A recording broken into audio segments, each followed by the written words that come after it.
ऐसा दिन जिसने इस दुनिया को हमेशा के लिए बदल दिया। एक ऐसा हादसा जिसने लोगों की सोच को बांट कर रख दी। इस हादसे के मुतालिक 1400 साल पहले अरब में बैठे एक हस्ती ने क्या बताया था? क्या 9/11 का ताल्लुक क़ुर्ब क़यामत में होने वाली निशानियों से है?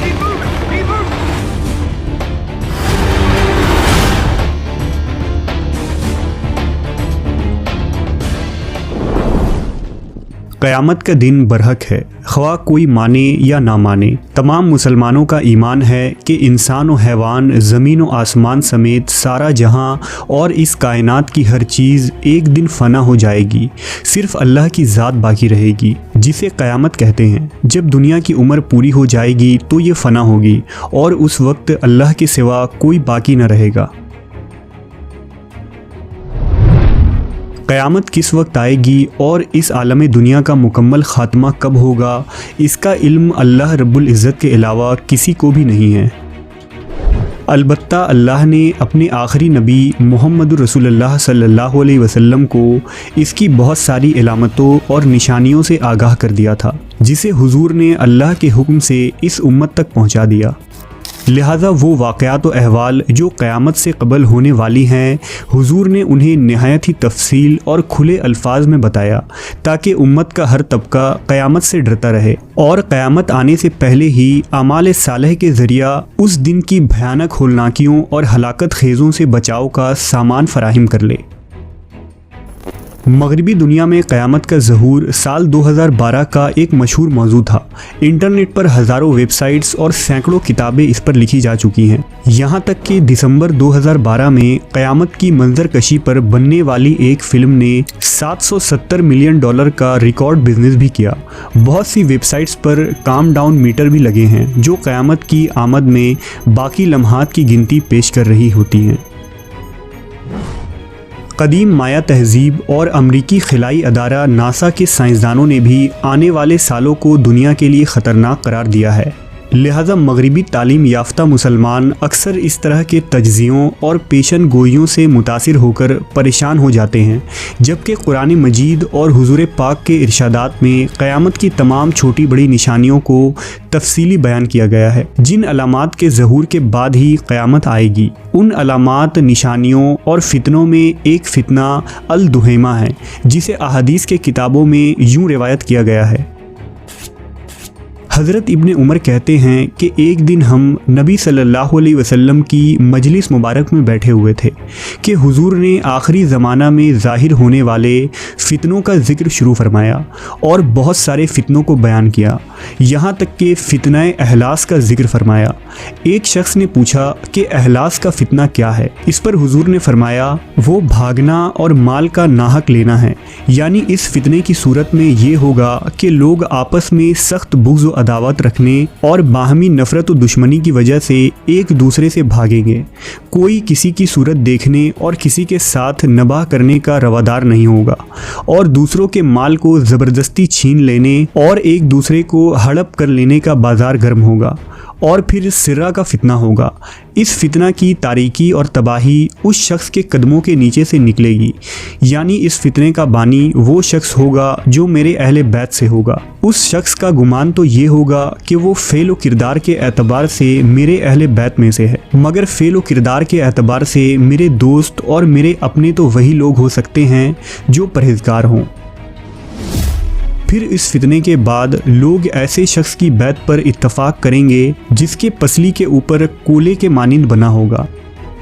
फिर दुहेमा का फितना जाहिर होगा और वो फितना इस उम्मत में से किसी ऐसे शख्स को नहीं छोड़ेगा जिस पर उसका तमाचा के तौर पर न लगे।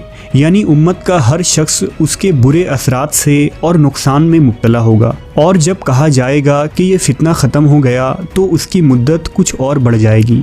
यानी लोग ये गुमान करेंगे कि फ़ितना ख़त्म हो गया है, मगर हकीकत में वो ख़त्म की हद तक पहुंचा हुआ नहीं होगा, बल्कि कुछ और तवील हो गया होगा। ये और बात है कि किसी वक्त उसका असर कुछ कम हो जाएगा, जिससे लोग उसके ख़त्म हो जाने का गुमान करने लगेंगे। उस वक्त आदमी सुबह को ईमान की हालत में उठेगा और शाम को काफिर हो जाएगा। लोगों के दिलो दिमाग की कैफियत में तेज़ी से तब्दीली पैदा होगी।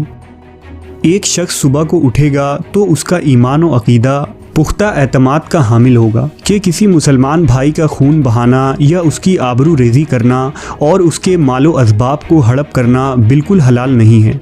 मगर शाम होते होते उसके ईमान और अकीदा में तब्दीली आ जाएगी और वो अपने कौल व फ़ेल से ये साबित करने लगेगा कि गोया उसके नज़दीक किसी मुसलमान भाई का खून बहाना, उसकी आबरू रेज़ी करना और उसके मालो जायदाद को हड़प करना, नुकसान पहुँचाना जायज़ व हलाल है। इस तरह जो सुबह के वक्त मोमिन था शाम को काफिर हो जाएगा। ये सूरत हाल जारी रहेगी यहाँ तक कि लोग खेमों में तकसीम हो जाएंगे। एक खेमा ईमान का होगा कि उसमें नफाक होगा और एक खेमा नफाक का होगा कि उसमें ईमान नहीं होगा। जब ये बात ज़हूर में आ जाए तो फिर उस दिन या उसके अगले दिन दज्जाल का ज़ाहिर होने के मुंतज़िर रहना।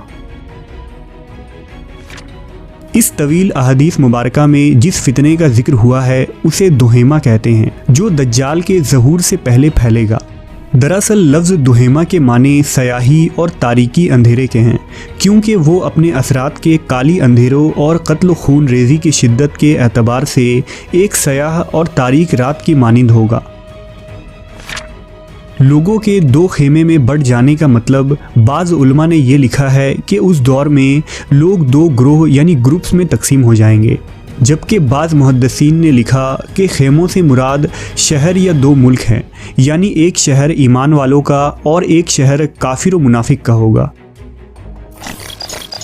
जदीद मुहक्किकीन की तशरीह को माने तो 9/11 के बाद दुनिया ज़हनी तौर पर दो ग्रोह में तकसीम हो गई।